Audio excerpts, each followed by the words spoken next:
حضرت ذوالقرنین رضی اللہ تعالیٰ عنہ، اللہ تعالیٰ نے انہیں زمین میں اقتدار دیا تھا۔ 4 لوگ دنیا میں ایسے ہو چکے ہیں جنہیں اللہ تبارک و تعالیٰ نے پوری دنیا میں اقتدار دیا، ایک وقت میں پوری دنیا کا ایک ہی بادشاہ۔ 2 مسلمان تھے، 2 کافر۔ مسلمانوں میں حضرت سلیمان علیہ السلام اور جناب ذوالقرنین علیہ السلام، اور کافروں میں بخت نصر اور نمرود۔ یہ 2 لوگ ہیں جنہیں اللہ نے پوری دنیا میں اقتدار دیا، اور پھر اس کے بعد آنے والے وقت میں اللہ تعالیٰ امام مہدی کو سارا اقتدار عطا فرمائے گا، پوری دنیا کا۔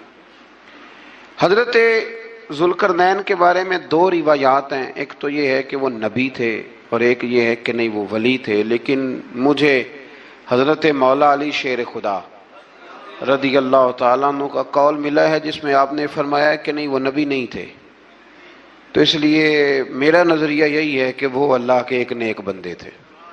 اللہ نے انہیں پوری زمین میں اقتدار دیا۔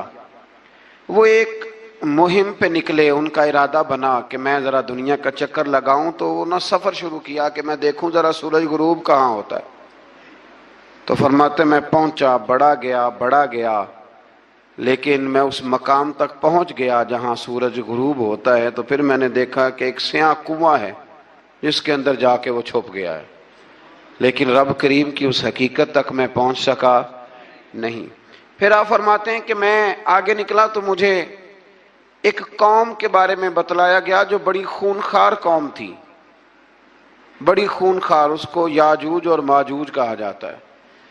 یہ قوم اتنی خونخوار تھی کہ یہ درندوں کو بھی کھا جایا کرتے تھے، اتنے لمبے چوڑے ان کے قد تھے، اتنے زیادہ طاقتور تھے کہ سانپ اور بچھو بھی کھا جاتے تھے۔ یہ نکلا کرتے تھے سبزے کے دنوں میں تو ساری کھیتیاں اجاڑ جاتے تھے، ہر چیز تباہ کر جاتے تھے، حتیٰ کہ انسانوں تک کو کھا جاتے تھے۔ تو حضرت ذوالقرنین جب وہاں پہنچے، اللہ تبارک و تعالیٰ نے انہیں ان مظلوم لوگوں کا مددگار بنایا جن پر یاجوج اور ماجوج کی قوم ظلم کرتی تھی۔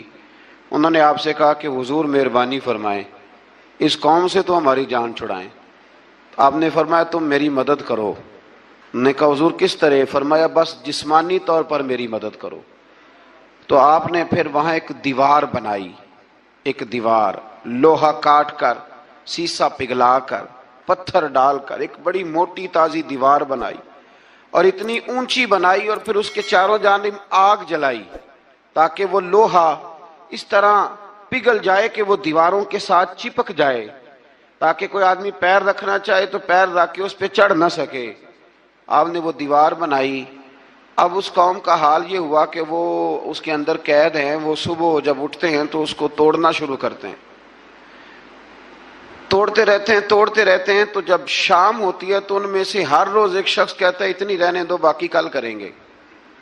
لیکن جب وہ سویرے اٹھتے ہیں تو اللہ تعالیٰ اس دیوار کو پھر سے مضبوط فرما دیتا ہے۔ نبی کریم علیہ السلام نے فرمایا قرب قیامت میں ایک وقت آئے گا، قیامت کے قریب جا کے ایک ٹائم ایسا آئے گا کہ اس مخلوق میں سے ہی ایک شخص پکارے گا اور پکار کے کہے گا کہ اب سو جاؤ انشاءاللہ۔ اللہ ان کی زبان پہ جاری کہے گا اب سو جاؤ اور سویرے انشاءاللہ یہیں سے شروع کریں گے۔ تو فرمایا وہ چونکہ انشاءاللہ کہیں گے تو پھر اللہ تبارک و تعالی اگلے دن اس دیوار کو وہیں پہ رکھے گا جہاں رات کو انہوں نے اسے چھوڑا تھا۔ اگلے دن وہ توڑیں گے تو دیوار ساری ٹوٹ جائے گی، اور پھر اللہ تبارک و تعالیٰ کا فضل ہوگا تو مسلمان کی طرف وہ بڑھیں گے، وہ قتل و غارت کریں گے، پھر سے وہی درندگی کریں گے۔ تو پھر حضرت عیسیٰ علیہ السلام ان کے لیے دعا کریں گے، تو دعا کا یہ حال ہوگا کہ ان کے وجود پر کچھ ایسی چیزیں برآمد ہوں گی جن کی وجہ سے وہ مر جائیں گے، ختم کر دیے جائیں گے، قیامت کے قریب جا کے وہ دوبارہ آئیں گے۔ اس کے بعد پھر اللہ تبارک و تعالیٰ نے سورہ کہف کی آخری آیات میں 7 سمندر اور ان جیسے اور بھی آ جائیں، فرمایا 7 سمندر ہوں اور ان جیسے اور بھی آ جائیں اور مل کر وہ روشنائی بن جائیں تو میرے رب کے کلمات ختم ہونے سے پہلے سمندر ختم ہو جائیں گے۔ اور آخری آیت میں اللہ تعالیٰ نے فرمایا کہ اے رسول صلی اللہ تعالی علیہ وسلم آپ کہہ دیجئے کہ میں تمہاری طرح ہی ایک بشر ہوں، انا بشر مثلکم، میں بھی تمہاری طرح ایک۔ اب مثلکم کا بہت سارے لوگوں نے ترجمہ اپنی طرح کا کر لیا ہے، حالانکہ حضور صلی اللہ تعالی علیہ وسلم نے فرمایا کہ بشر ہونے میں تمہاری طرح ہوں، رسول ہونے میں تمہاری طرح نہیں، اللہ کا حبیب ہونے میں تمہاری طرح۔ اور وہ یہ جو میں کہہ رہا ہوں نا نہیں، تو یہ صحیح بخاری کے لفظ ہیں، حضور نے فرمایا ایکم مثلی، کون ہے تم میں جو میری طرح ہو، یہ صحیح بخاری کے لفظ ہیں۔ اللہ تبارک و تعالی سمجھنے کی توفیق عطا فرمائے۔ پھر اس سے آگے سورہ مریم شروع ہوتی ہے۔ اس صورت میں اللہ تبارک و تعالی نے حضرت زکریا علیہ السلام کا ذکر فرمایا ہے کہ وہ لا ولد تھے اور بڑھاپے کی عمر کو پہنچ چکے تھے۔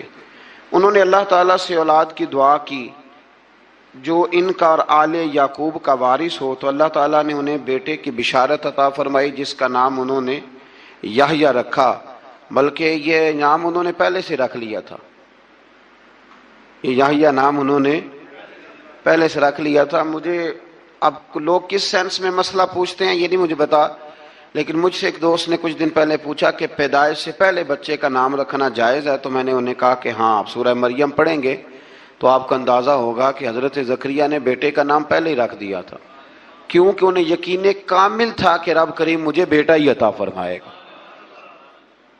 تو حضرت یحییٰ علیہ السلام کو اللہ تعالیٰ نے بچپن میں ہی نبوت عطا کی اور کتاب دی۔ ان کے اوصاف یہ بیان کیے کہ وہ پاکیزہ اور متقی تھے، ماں باپ کے ساتھ نیکی کرنے والے تھے اور سرکش نہیں تھے۔ ان پر سلام ہو جب وہ پیدا ہوئے، اور ان پر سلام ہو جب ان کی وفات ہوئی، اور قیامت کے دن جب انہیں اٹھایا جائے گا۔ اس سے معلوم ہوا کہ نبی کریم علیہ السلام پر یا کسی بھی نبی پر سلام بھیجنا اور اس دن پر سلام بھیجنا جس دن اللہ تعالیٰ نے انہیں پیدا فرمایا ہے، یہ قرآن مجید سے ثابت ہے۔ یعنی آپ یہ کہہ سکتے ہیں کہ جس سہانی گھڑی چمکا طیبہ کا چاند، اس دل افروز ساعت پہ، دل افروز ساعت پہ اللہ، تو یہ عین قرآن مجید ہے کہ جس دن وہ پیدا ہوئے اس دن ان پر سلام۔ اللہ تعالیٰ سمجھنے کی توفیق عطا فرمائے۔ پھر اس سے آگے چل کر حضرت مریم سلام اللہ علیہا کا ذکر ہے کہ ان کے پاس فرشتہ آیا۔ ہم تیسرے پارے میں بھی ان کا ذکر پڑھ آئے، پھر ایک آدھ اور جگہ پہ بھی اشارتاً کنایتاً ان کا تذکر آیا کہ ان کے پاس فرشتہ انسانی شکل میں آیا، اور فرشتے نے آ کے کہا کہ میں آپ کو بیٹے کی بشارت دینے آیا ہوں۔ کہنے لگی میرے پاس کیسے بیٹا آئے گا، مجھے تو کسی مرد نے چھوا ہی نہیں۔ تو فرمایا رب ایسے ہی کرتا ہے جب وہ کسی کام کا ارادہ فرما لیتا ہے۔ تو حضرت مریم کے ہاں اللہ تبارک و تعالیٰ نے حضرت عیسیٰ علیہ السلام کی ولادت فرمائی۔ حضرت عیسیٰ بغیر باپ کے پیدا ہوئے، اور حضرت آدم علیہ السلام غیر ماں باپ کے پیدا ہوئے، تو یہ اللہ کی قدرت کی نشانی ہے۔ اب حضرت عیسیٰ علیہ السلام کی جب ولادت ہوئی تو یہ آپ کا معجزہ اور حضرت مریم کی کرامت سامنے آئی کہ آپ ایک خشک کھجور کے نیچے بیٹھی تو اللہ تعالیٰ نے اسے سرسبز و شاداب کر دیا، اور آپ اس کو ہلاتی تھی تو وہ کھجوریں گرتی تھی۔ بڑی پریشان تھی آپ کے قوم کے سامنے، کیا منہ لے کے جاؤں گی، لوگ کیا کہیں گے۔ لوگوں کے لیے الزام لگانا، پروپیگنڈا کرنا بڑا ہی آسان کام ہے۔ دو ہی تو کام دنیا میں آسان ہے، ایک بدگمانی کرنا اور ایک غیبت کرنا، اور اتنا مزیدار کام ہے کہ آپ ساری دیہڑی کرائیں، کوئی بندہ تھکنے کو تیار، معاذ اللہ ثم معاذ اللہ، سارا دن۔ اور اگر آپ کہیں کہ اللہ کا ذکر کرو، تسبیح لے لو، صرف 500 دفعہ درود شریف پڑھ لو، تو پھر کیا بنے گا، کام یاد آ جائے گا، بہت سارے لوگوں نکل لیں گے۔ کبھی کبھی کچھ چیزیں بڑی یاد رہ جاتی ہیں۔ ایک شاعر نے ایک شعر کہا تھا، میری تھوڑی سی شعری ذوق ہے تو مجھے دلچسپی ہے، رہ جاتی ہیں کچھ باتیں ذہن میں۔ ایک دفعہ ہمارے ایک دوست کے بارے میں کچھ پراپوگنڈا ہونے لگا، تو میں نے انہیں ایک شعر لکھ کے بھیجا، مجھے یاد تھا، میں نے ایک شعر لکھا۔ کسی شاعر نے کہا تھا کہ مخلوق تو فنکار ہے اس درجہ کے پل بھر میں، سنگے در کعبہ سے بھی اصنام تراشے۔ کعبے کے اندر سے مٹی لے کے لوگ بت بنا لیتے ہیں اور اللہ کا شریک بناتے ہیں۔ تو کہنے لگا شاعر کہ مخلوق تو فنکار ہے اس درجہ کے پل بھر میں، سنگے در کعبہ سے بھی اصنام تراشے۔ تم کون ہو، کیا چیز ہے داغ کبابی، لوگوں نے تو مریم پہ بھی الزام تراشے۔ لوگ تو منٹ لگاتے ہیں، وہ جو رہی مسجد میں، پلی مسجد میں، لوگوں نے الزام لگانے کا وقت آیا تو الزام لگا دیا، سید عائشہ صدیقہ پہ لگا دیا، صدیق کی بیٹی اور صدیقہ۔ آپ سوچ سکتے ہیں کہ لوگ کہاں تک جاتے ہیں اور باتیں کہاں تک پہنچتی ہیں۔ تو یہ میرے رب کریم کا فضل اور کرم ہے کہ جناب مریم کی برات کا اعلان بھی قرآن نے کیا اور حضرت عائشہ صدیقہ کی برات کا اعلان بھی قرآن پاک نے فرمایا، یہ بھی قرآن مجید نے فرمایا ہے۔ اور کل پرسوں بھی بات ہو رہی تھی حضرت یوسف علیہ السلام کی، تو الزام تو لگتے رہتے ہیں، تو میں نے اس دن بھی سوال کیا تھا، پھر دہراتا ہوں کہ غلطی کیا تھی حضرت یوسف کی؟ کبھی کنواں اندھیرا، کبھی بھائیوں کے تھپڑ، کبھی مصر کا بازار، اور ذرا سوچو تو صحیح، جب بولیاں لگتی ہیں انسان کی تو کیا حال ہوتا ہے۔ اور پھر ذرا یہ بھی تو دیکھو نا کہ جب زلیخا نے الزام لگایا تو پھر کیا حال ہے، اور پھر 12 سال کی جیل، پر رب فرماتے ہیں شانیں میں نے یوسف کو ہی عطا فرمائی ہیں۔ تو حضرت مریم سلام اللہ علیہا جب وہ بیٹا لے کے گئی ان کے پاس تو انہوں نے کہا یہ کہاں سے آ گیا؟ تو آپ فرمانے لگی میں نے تو چپ کر روزہ رکھا ہوا ہے، اسی سے پوچھ لو یہ کہاں سے آیا ہے، یہی بتائے گا۔ پنگوڑے میں تھے حضرت عیسیٰ علیہ السلام، پنگوڑے میں، تو قرآن مجید کہتا ہے کہنے لگے قال انی عبد اللہ، حضرت عیسیٰ بولے اور بول کے کہنے لگے میں اللہ کا بندہ ہوں، اور آتانی الکتاب، خالی نہیں آیا، کتاب ساتھ لے کے آیا ہوں، وجعلنی نبیا، اور اس نے مجھے نبی بنا کے بھیجا ہے۔ تو حضرت عیسیٰ علیہ السلام پنگوڑے میں ہیں تو کلام فرما رہے ہیں، اپنے نبی ہونے کا اعلان فرما رہے ہیں۔ اب اس بندے کے قریب جا کے اس سے سوال کرنے کو دل نہیں کرتا جو نبی پاک کے بارے میں کہتا ہے 40 سال کے بعد نبی بنے۔